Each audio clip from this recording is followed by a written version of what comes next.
Suite à la dernière vidéo sur la mort de CCleaner, vous avez été très nombreux à me demander un petit tutoriel pour Fluent Cleaner, que ce soit dans les commentaires ou en message privé. C'est donc ce qu'on va faire tout de suite. En premier lieu, on va se rendre sur le GitHub de Fluent Cleaner. Le lien sera en description. Et on va se rendre à droite de l'écran dans Release. On va cliquer sur la dernière release qui date d'hier.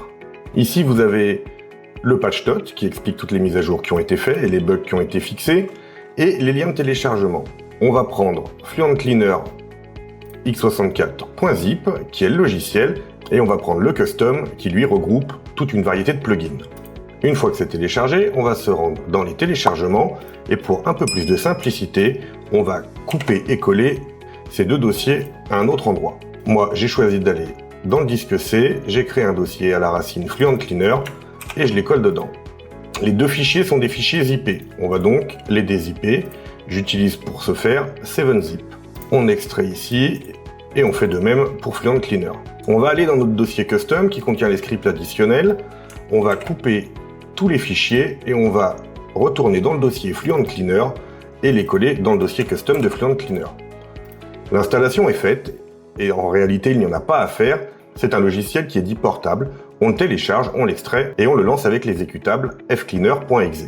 On est dans l'interface de Fluent Cleaner. Le seul pop-up ou la seule petite pub que vous aurez, c'est pour soutenir le développeur, soit via PayPal, soit via Ko-fi, et c'est entièrement facultatif. On va aller directement faire un tour des paramètres. Ici, on a quoi? Un petit message qui nous dit que c'est open source et que cela va rester open source, mais que c'est beaucoup de travail. Derrière, on peut choisir le thème, donc thème Windows, qui le passera en sombre ou en clair. Et là, on voit les différentes databases.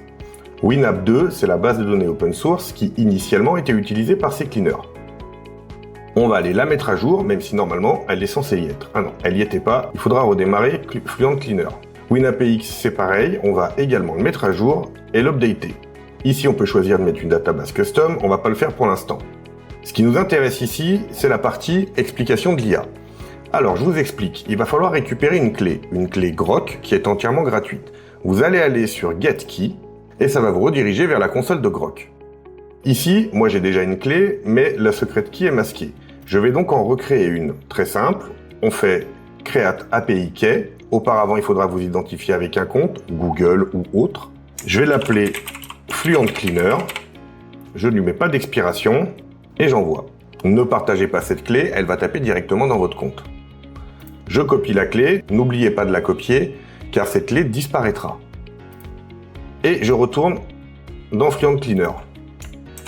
Je la colle, je save et je teste. Tout est bon. On va faire comme nous l'ont demandé, redémarrer Fluent Cleaner.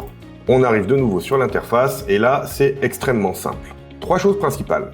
La première, c'est le nettoyage standard. Vous voyez les applications et vous cochez ou décochez ce que vous voulez nettoyer ou pas. Je vous conseille honnêtement de laisser les options par défaut si vous n'êtes pas trop familier avec celle-ci. Deuxième chose, on va pouvoir cliquer sur le petit plus. Dans Custom Cleaner, c'est tous les scripts qu'on a copiés et collés tout à l'heure dans notre dossier. Le script de Christitus, qui est un script de nettoyage, un script pour nettoyer les icônes des caches, créer un point de restauration, ce que vous pouvez faire avant si vous n'êtes pas sûr, et Windows 11 Debloat qui sert notamment à enlever la télémétrie. Ce qu'on peut faire en plus, et ça, c'est un vrai plus de Fluent Cleaner, on peut faire du nettoyage ciblé. Je prends un exemple, je veux nettoyer CCleaner et uniquement CCleaner. Je vais pouvoir aller dans ce menu qui s'appelle New Cleaner et créer une entrée WinApp 32. Ici, je la nomme CCleaner et je vais générer le script de nettoyage que j'ai rentré tout à l'heure grâce à Grok. Je tape tout simplement nettoyer CCleaner. Je génère et il me crée automatiquement le script. Je le sauvegarde et je peux le lancer à la demande.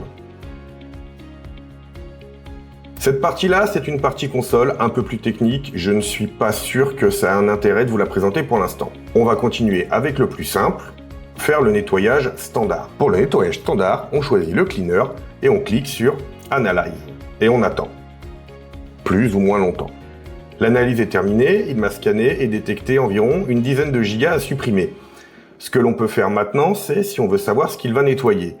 Par exemple, si je veux voir ce qu'il me nettoie dans .NET Framework. Ici, je clique sur les trois petits points et je lui demande de m'expliquer avec l'IA. Pour le moment, c'est uniquement en anglais. Donc ça nous explique ce qu'est l'outil .NET Framework.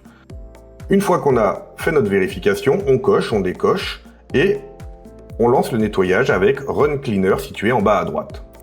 Il me dit que mon navigateur est en train de tourner, je ferme mes navigateurs et je lance. Au passage, n'hésite pas à liker la vidéo et à t'abonner si ce tuto t'a aidé. Et voilà, le tuto est fait. C'est un outil qui est relativement simple et qui en plus ça peut être personnalisé grâce à l'IA sans savoir coder pour créer ses scripts. J'espère que ça t'a plu. Si jamais tu tombes sur ce tuto avant d'avoir vu la vidéo sur CCleaner, n'hésite pas à aller la voir car elle te permettra de comprendre pourquoi CCleaner est devenu un outil à éviter.